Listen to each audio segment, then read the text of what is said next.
Hey everybody, this is Kristi with the Garden Tower. We're getting set up for the live event here for answering everybody's questions that they might have. So today I'm using my phone so I can flip back and forth and show you pictures of the tower if that's going to help answer some of your guys' questions. So it might be a little shaky because I just dropped my thing to prop this up. So we'll try that.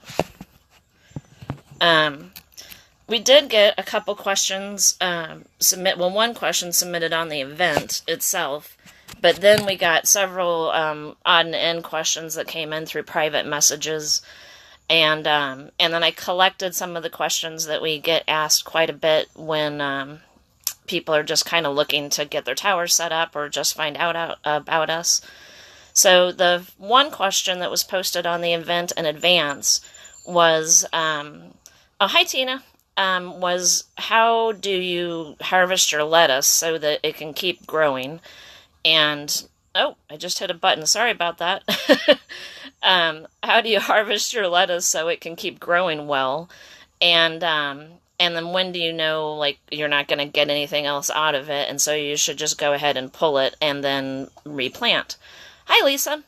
So that question, and hi, Peggy. I might not be able to get everybody's say hi, but Peggy is the one that asked the question.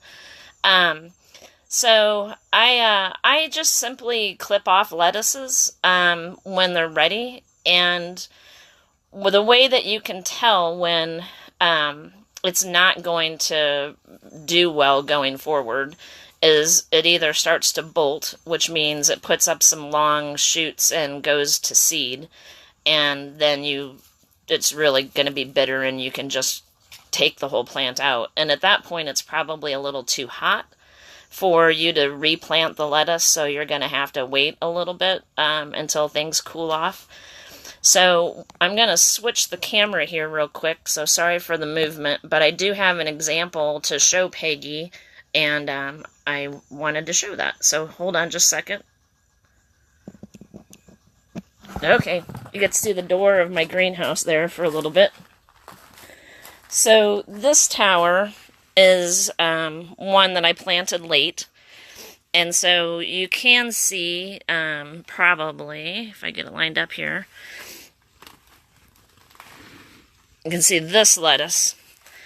It's ready to harvest, and it's doing great. And so I don't have scissors on me, but you would just come in and clip it off close down to the bottom without hurting any of the other leaves.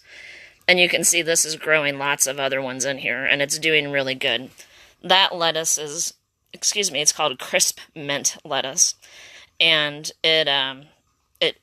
it holds up to the summer heat. This is in a greenhouse, so it's definitely doing really well. However, if we come down here and you see this lettuce, you see that it's not nearly as green, and it's kind of limp, and it's getting leggy. That is Black Seed Simpson, and it did not like it in the greenhouse in the heat. It did well before it got too hot in here.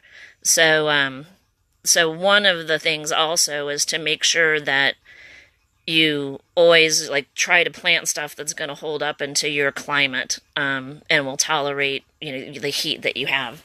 But you can definitely replant once it's stopped producing or it bolts.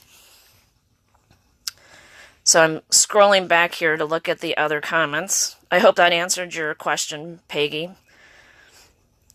I also try to clip the lettuce either right before I use it or right first thing in the morning and rinse it, and then I store them in these little OXO containers in the fridge, and they stay nice and crisp. So hopefully that's helpful. So we'll switch over here. I'll show you guys this tower. This is the one that you guys have been watching through all of these series, so it's probably better to look at that than look at me. So, Lynn, I see you said the water in the drawer smells. So when the water in the drawer is smelly, that usually means that your compost column is out of balance. So you have too many greens in the drawers, or not the drawer, the compost column is too wet. So what you'll want to do is add more browns. And if it's really, really wet, you might want to empty it and then redo it. If you look at the videos we did just last week and the week before, on how to empty and fill your compost column and how to take care of your worms, that will likely answer all of the questions on that. But you do need to do 3 to 4 parts browns to 1 part greens. That's the kind of standard mix, and that will help keep it from getting so stinky. And you layer that as you go. So every time you add 1 part greens, you add 3 to 4 part browns.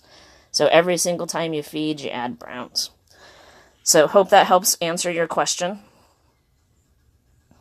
Lynn. So, and also, it's not that you're doing something wrong. Nobody, this is a very flexible and forgiving system.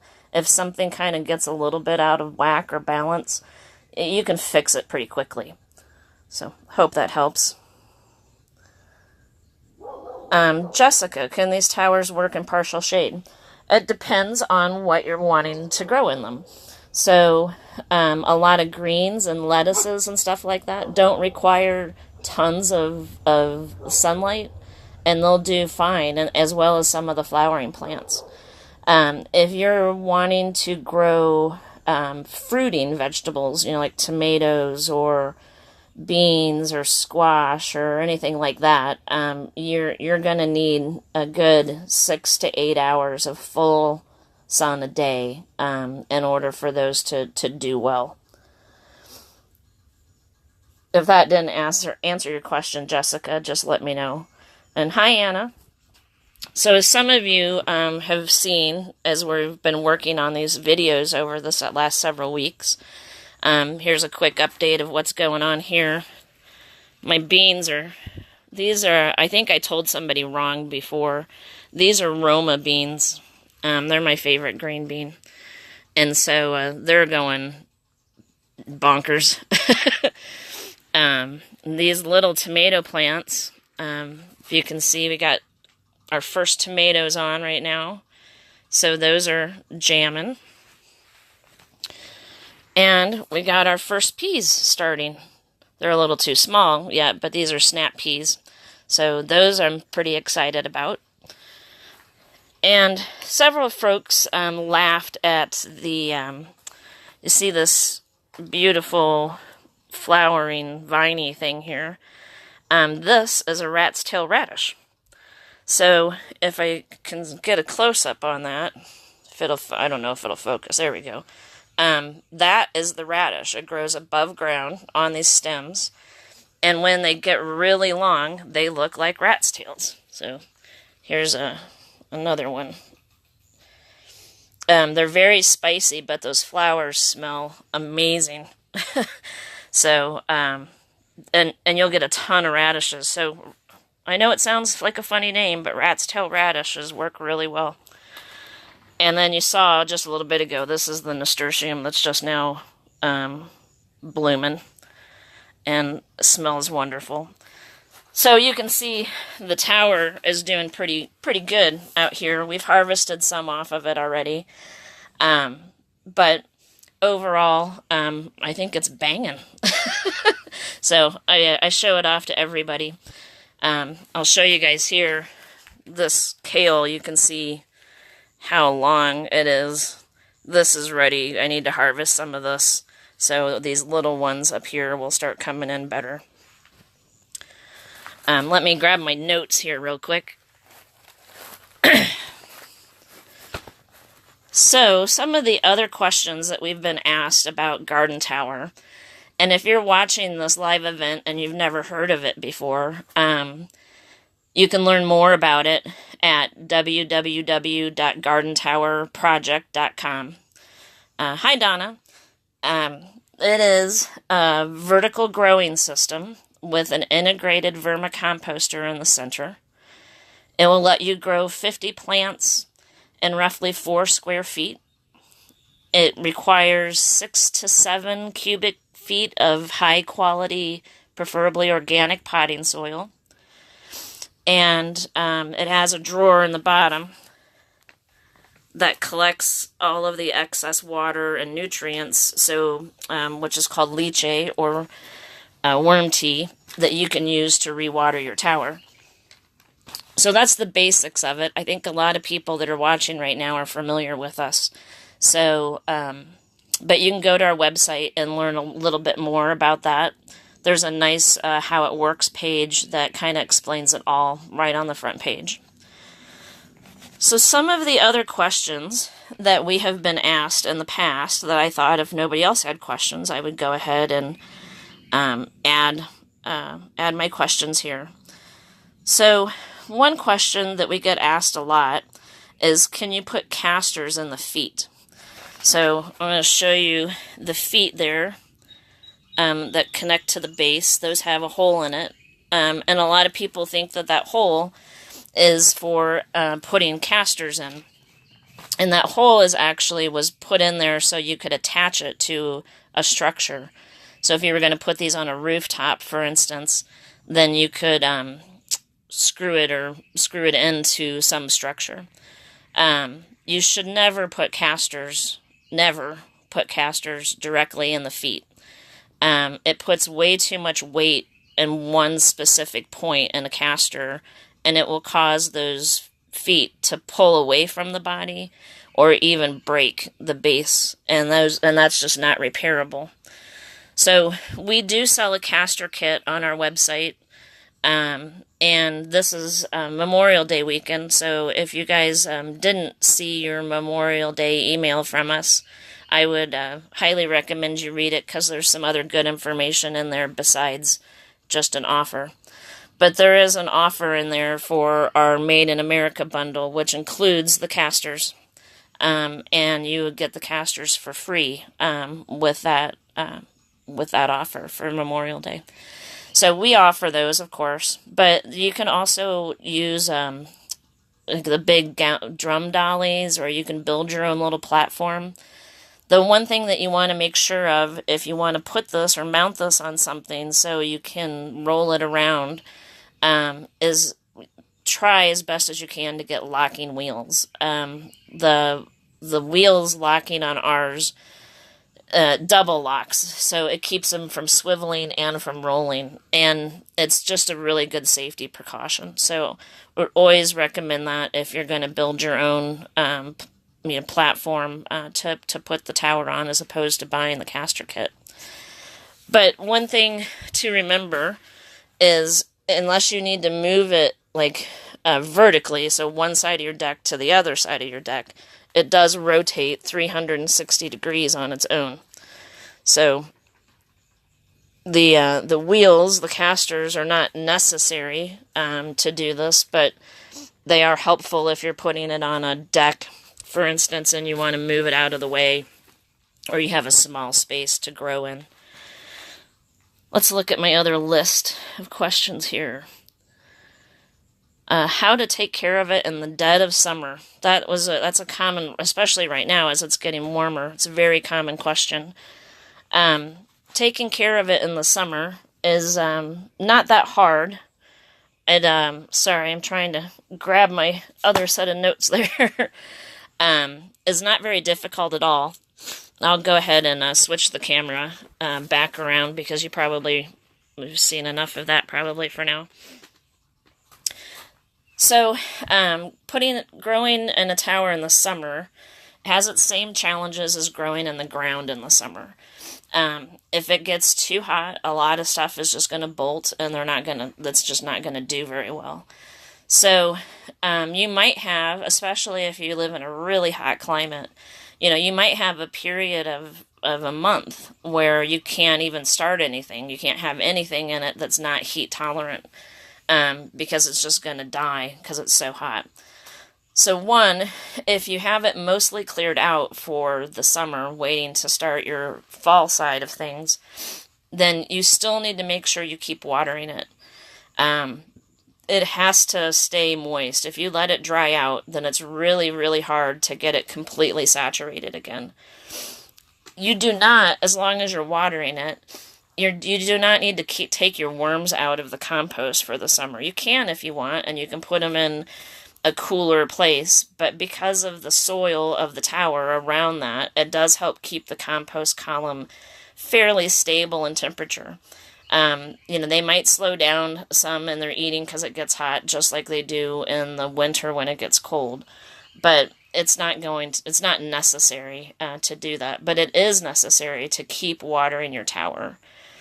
And then, if you are trying to grow in heat, and it's not really bad heat, but you do have very strong, lots of sun, it is a good idea to try to get it some afternoon shade when it's as hot as it's going to be for the day. That's where the casters come in handy to move it. Or for the ones I have outside, I have a lot of times, you see these, I started to move the camera and I didn't switch the camera. Hold on. There you go. You see these tall stakes that I use to vine things up. I'll put several of those on the top, and then put a shade cloth or something over it to give it a little bit of shade when it's way hot in the summer and there's just too much direct light coming onto it. So that's another suggestion for, how to deal with it in the summer. Let's see. What was one of the other? Oh, can you use it to grow indoors? Yes, you can. And a lot of people are growing indoors with the tower. Go ahead and switch back.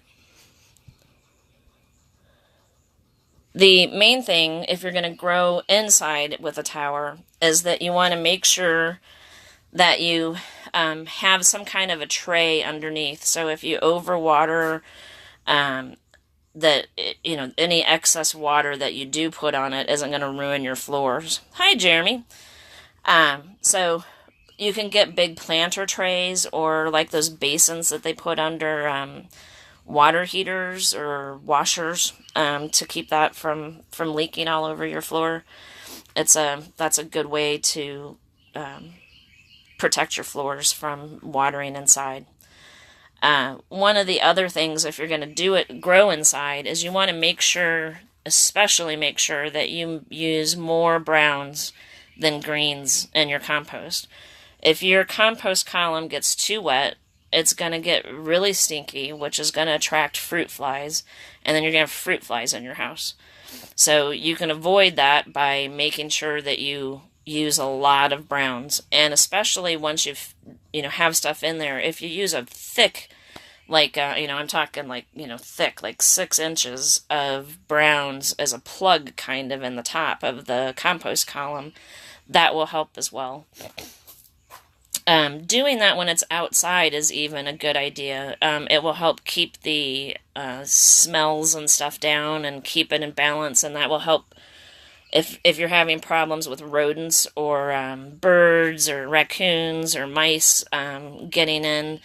It's probably because they're smelling the compost, and it just needs more browns. So, letting you know on that one.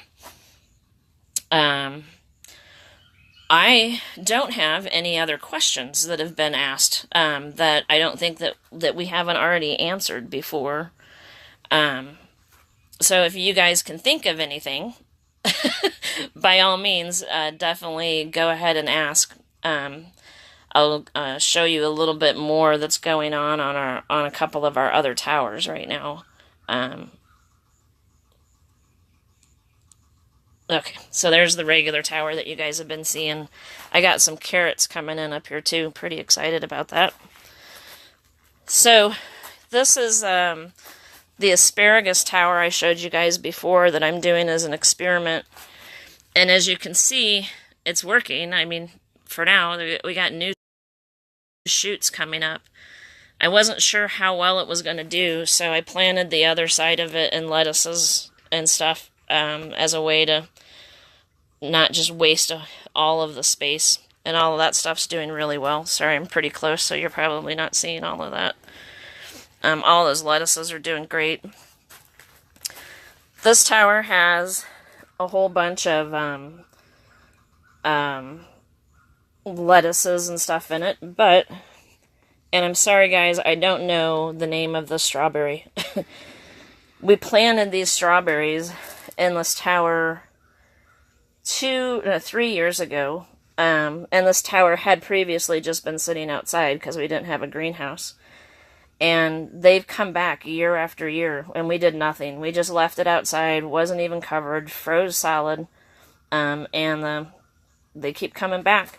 So we've gotten several strawberries off of it this year. There's a few of them coming in now. So that's doing really well. And I got a bunch of carrots on top of this one as well. They're doing pretty jamming. Another set of nasturtiums, basil. I planted for fun. Hi, Lonnie. These are what are called teddy bear sunflowers. So they're only supposed to be maybe 1.5 feet tall at the max. I just thought that would be a fun thing to have in the tower, so just playing around a little bit with it. So, and we planted some celery up here. So that was doing pretty well. And I just noticed over here, I got a bunch of little flowers happening on my cucumber. So hopefully I'll have a bunch of cucumbers come from here this year too. So, once again, guys, I know a lot of people are probably out and about for Memorial Day weekend. And if you haven't already, please take a chance this Memorial Day and give thanks to all of those who have sacrificed over time. It's an important holiday. So any other questions that anybody probably can think of? Because otherwise we'll be ending early and I'll go to my barbecue sooner than I planned, which would be fine.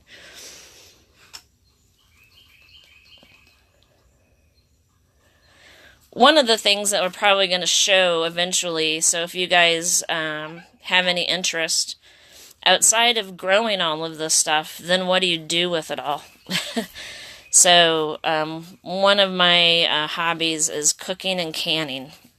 So we're probably going to do some videos as well on making some food with this stuff, especially this nasturtium.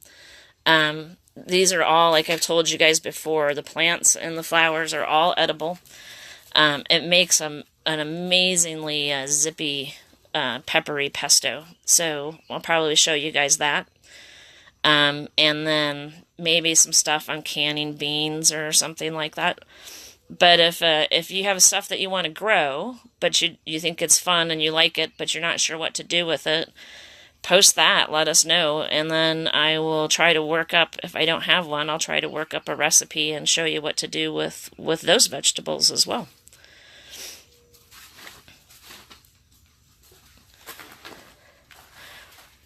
Going back to one of the things that Peggy had mentioned right up front about if things were how to tell when you don't replant. So this is all mustard, and it's going to seed. So it's I'm going to let this go to seed because I want the seeds. But normally you could just cut this off, and you might get more leaves coming out after that. But this would be considered bolting, and probably you'd harvest what you can and then just let the pocket go until you're ready to replant in it.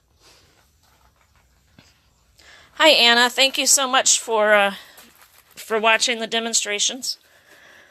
If you have any questions, go ahead and post them. I think we've answered everybody's questions already, so we're kind of killing time at this point. So definitely post, and if not, here in just a couple, I'll just go ahead and close off this live event and hope everybody has a wonderful weekend. And once again, make sure you check your email we're doing, one of the things that's in the email for our Memorial Day weekend email is a very nice thing that Garden Tower is doing in honor of my Uncle Steve, who has passed away, who is a Vietnam veteran. We are donating 6 towers to the Veterans Healing Farm. It's veteranshealingfarm.com. in North Carolina in memory of my uncle. They just had a horrific 100-year flood, and it took out their entire farm. So obviously 6 towers isn't gonna fix that, but it is a path to rebuilding and giving them something that they can use right now, or as soon as they can. Put it that way. They're very busy trying to clean things up now. So thank you, Deb. I think it was really wonderful of the company to do that for me as well. So I think we're just going to go ahead and wrap it up. If you're watching this after it's after we post it and the live event is over, then just post any questions you have, and I will do my best to answer them. And I hope everybody has a great weekend. Bye.